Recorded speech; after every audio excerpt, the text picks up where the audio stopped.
Blot out my transgressions, wash me thoroughly from my iniquity, and cleanse me from my sin. For I acknowledge my transgressions, and my sin is ever before me.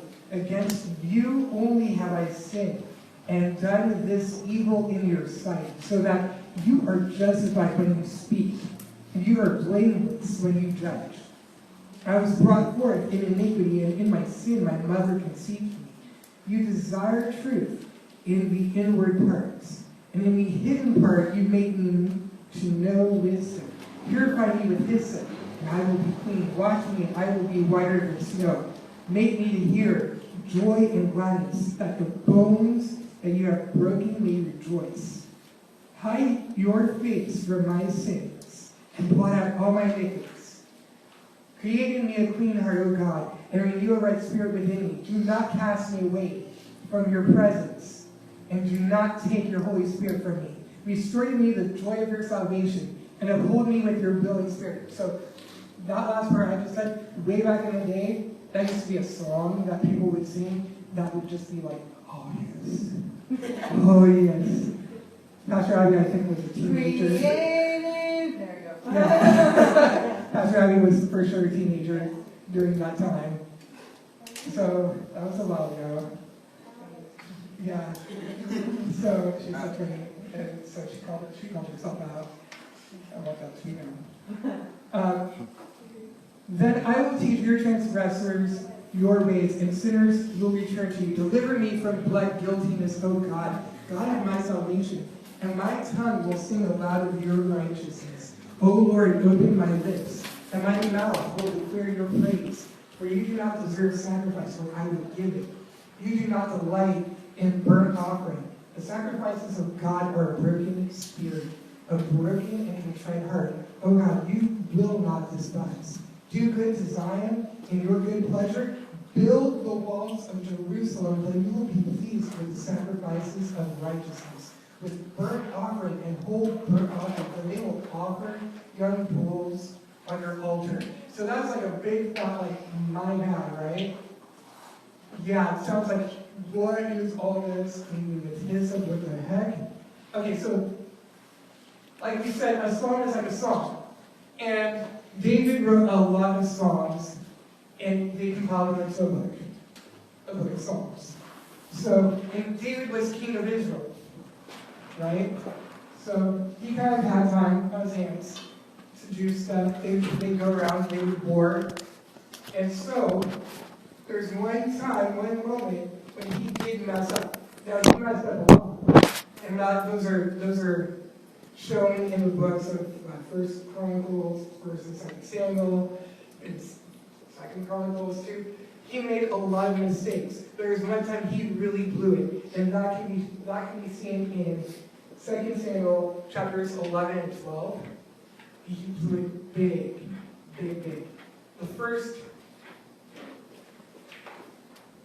first part of his big mistake, he was supposed to go out to war.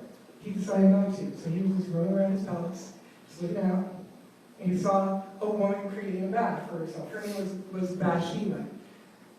It's like, Bathsheba,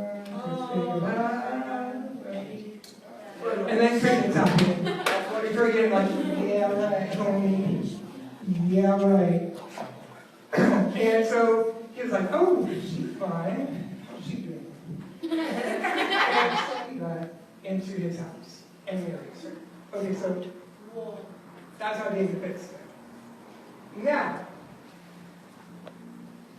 she's, several months are going on. Of course, we all know she's pregnant. So that's happening. Then a prophet, which back then there would be people who would listen to God. They would go up before the king or to the people and say, hey, God is going to bless us, or like, get your stuff together because it's going to fall.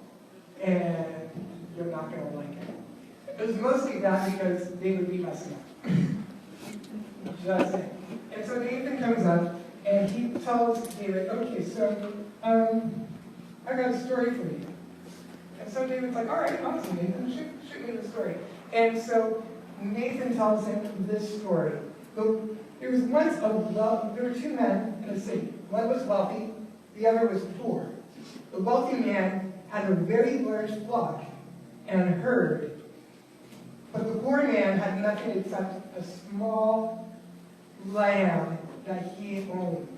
He nourished it and he raised it together with himself and his sons. From his crumbs it would eat, from his cup it would drink, and in his arms it would lie. It was like a daughter to him. Then a visitor came to the wealthy man, but he was unwilling to take from his own flock or herd to prepare a meal for the wanderer who had come to him. Instead, he took the poor man's lamb and prepared food for the wanderer who had come to him. Now, David was listening to that story, and he was beginning to get more and more upset, more and more angry. And so David just got upset. He was like, dude, this is not right. That's not right. That man should die for what he did.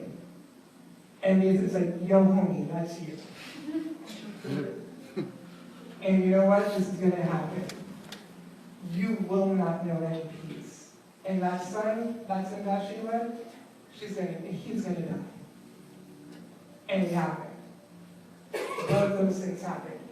David had to fight with his son Absalom, and he knew no peace.